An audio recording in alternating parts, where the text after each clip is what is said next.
আপনার শরীর কি দুর্বল? মাথা ঘোরে? সবসময় ক্লান্ত লাগে? সবসময় অলসতা কাজ করে বা ঘুম ঘুম ভাব হয়?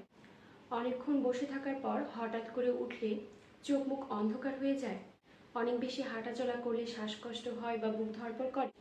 তাহলে আজকের ভিডিওটি আপনাদের জন্য। আজকের ভিডিওতে বলবো এই সমস্যাগুলো কি কি কারণে হতে পারে, এই সমস্যাগুলো থেকে দূরে থাকতে আপনাদের কি কি করা উচিত, কোন ওষুধ খেলে আপনারা সহজে এই সমস্যাগুলো থেকে পরিত্রাণ পেতে পারেন। সমস্যাগুলো যেসব কারণে হতে পারে তার মধ্যে সবচেয়ে গুরুত্বপূর্ণ কয়েকটি কারণ হলো রক্ত স্বল্পতা, শরীরে পর্যাপ্ত ভিটামিন, মিনারেলস এবং প্রোটিনের অভাব, প্রতিদিন পর্যাপ্ত ঘুম না হওয়া, মানসিক চাপ, শারীরিক ব্যায়াম বা ফিজিক্যাল এক্সারসাইজ না করা। শরীর দুর্বল লাগার যেসব কারণ রয়েছে তার মধ্যে সবচেয়ে কমন কারণ হচ্ছে রক্ত স্বল্পতা বা হিমোগ্লোবিনের অভাব বা আয়রনের অভাব। আমাদের দেশের মেয়েদের মধ্যে রক্ত স্বল্পতা বেশি দেখা দেয়। মেয়েদের স্বাভাবিক কারণে প্রতি মাসে মাসিকের মাধ্যমে নির্দিষ্ট পরিমাণ রক্তক্ষরণ হয়, তাই তাদের ক্ষেত্রে রক্ত স্বল্পতা হওয়া স্বাভাবিক। কিন্তু আমাদের দেশের মেয়েরা তাদের স্বাস্থ্য সম্পর্কে যথেষ্ট সচেতন নয়। তারা ঠিকমতো খাবার দাবার গ্রহণ করে না। যেসব পুষ্টি সমৃদ্ধ খাবার তাদের রক্ত স্বল্পতা দূর করতে পারে সেগুলো তারা গ্রহণ করে না। এছাড়াও আমাদের দেশের মায়েদের একটা কমন প্রবৃত্তি হলো তারা পরিবারের সবাইকে খাওয়ালেও নিজেরা না খেয়ে থাকে। এ কারণে তাদের রক্ত স্বল্পতার সমস্যা দূর হয় না এবং তারা শরীর দুর্বলতায় ভোগে।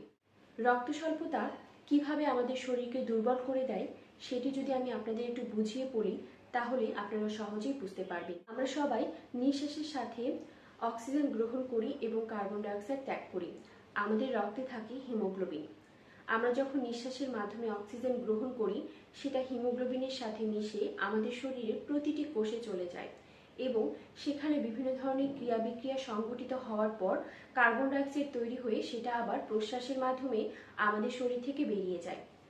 আমাদের শরীরে যদি আয়রনের অভাবে পর্যাপ্ত হিমোগ্লোবিন তৈরি না হয় তাহলে এই অক্সিজেন আমাদের শরীরের প্রতিটি কোষে ছড়িয়ে যেতে পারবে না, ফলে কোনো ধরনের ক্রিয়া বিক্রিয়াও সংঘটিত হবে না এবং প্রতিটি কোষ নিস্তেজ অবস্থায় পড়ে থাকবে, ফলে আমাদের শরীর দুর্বল লাগবে। এখন আমি আপনাদের এমন কিছু লক্ষণ সম্পর্কে বলবো যেগুলো থাকলে আপনারা বুঝবেন আপনার শরীরে রক্ত স্বল্পতা রয়েছে। শরীর দুর্বল লাগা, মাথা ঘোরা, কোনো কাজে এনার্জি না পাওয়া, হাঁটাচলা করার সময় শ্বাসকষ্ট হওয়া বা বুক ধড়ফড় করা, কোনো কাজে মনোযোগ দিতে না পারা, মাথা ব্যথা করা, চোখ মুখ ফ্যাকাশে লাগা।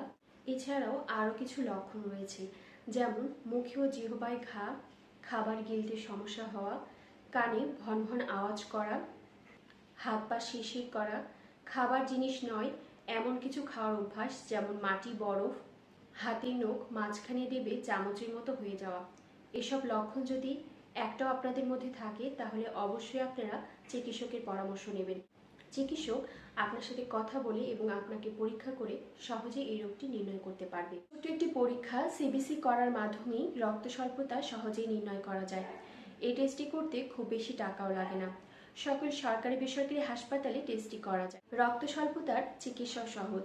যদি আয়রনের অভাবে আপনার রক্ত স্বল্পতা হয়ে থাকে তাহলে সিম্পল আয়রন সাপ্লিমেন্ট গ্রহণের মাধ্যমেই আপনারা রক্ত স্বল্পতাকে দূর করতে পারেন।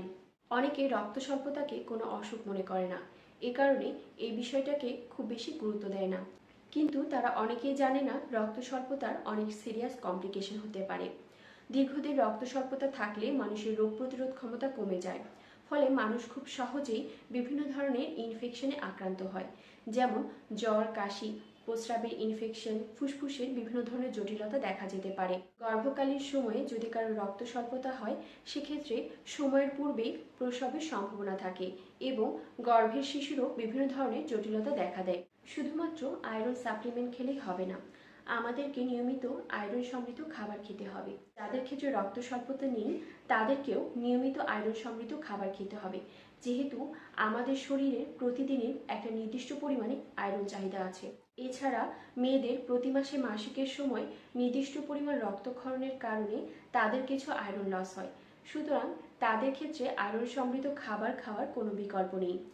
আয়রন সমৃদ্ধ খাবারের মধ্যে রয়েছে কলিজা, মুরগির মাংস, গরুর মাংস, খাসির মাংস, তবে অবশ্যই রেড মিট যেমন খাসির মাংস, গরুর মাংস খাওয়ার ক্ষেত্রে পরিমাণ মতো খেতে হবে।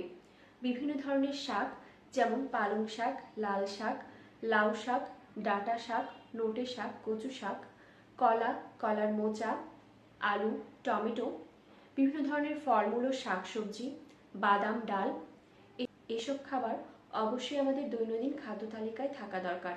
রক্ত স্বল্পতাকে আমরা কোনো রোগ মনে করি না, ফলে বেশিরভাগ ক্ষেত্রেই আমরা এটাকে অবহেলা করি এবং দীর্ঘদিন ধরে মানুষের শরীরে রক্ত স্বল্পতা বাসা বেঁধে যায়। কিন্তু আমরা যদি সঠিক সময়ে রক্ত স্বল্পতা নির্ণয় করতে পারি, তাহলে আমরা আমাদের শরীরকে বিভিন্ন ধরনের রোগের আক্রমণ থেকে রক্ষা করতে পারবো। ভিটামিন, মিনারেলস এবং প্রোটিনের অভাব আমাদের শরীর দুর্বল লাগার অন্যতম একটি কারণ। এজন্য আমরা সবসময় চেষ্টা করব ভিটামিন, মিনারেলস এবং প্রোটিন সমৃদ্ধ খাবার খাওয়ার। প্রোটিন সমৃদ্ধ বিভিন্ন খাবার যেমন ডাল, ডিম, মাছ, মাংস এবং ভিটামিন এবং মিনারেল সমৃদ্ধ ফলমূল এবং শাকসবজি খাওয়ার চেষ্টা করব। পর্যাপ্ত ঘুম না হওয়া আমাদের শরীর দুর্বল লাগার আরেকটি কারণ। একজন মানুষের প্রতিদিন কমপক্ষে 6 থেকে 8 ঘন্টা ঘুমানো প্রয়োজন। পর্যাপ্ত এবং সাউন্ড স্লিপ না হলে আমরা কোনো কাজ করারই এনার্জি পাবো না। মানসিক চাপও মানুষের শরীর দুর্বল লাগার আরেকটি কারণ। মানসিক চাপ থেকে নিজেকে মুক্ত রাখতে প্রতিদিন মেডিটেশন বা যোগব্যায়াম করতে পারেন। এছাড়া আপনার পছন্দের কাজকে বেছে নিতে পারেন। যে কাজটি আপনাকে মানসিক প্রশান্তি প্রদান করে সে কাজটি করুন। প্রতিদিন একটা নির্দিষ্ট সময় নিজেকে দিন। ফিজিক্যাল এক্সারসাইজ বা শারীরিক ব্যায়াম না করা আমাদের শরীর দুর্বল লাগার আরেকটি কারণ। নিয়মিত ব্যায়াম করা আমাদের শরীরের জন্য উপকারী।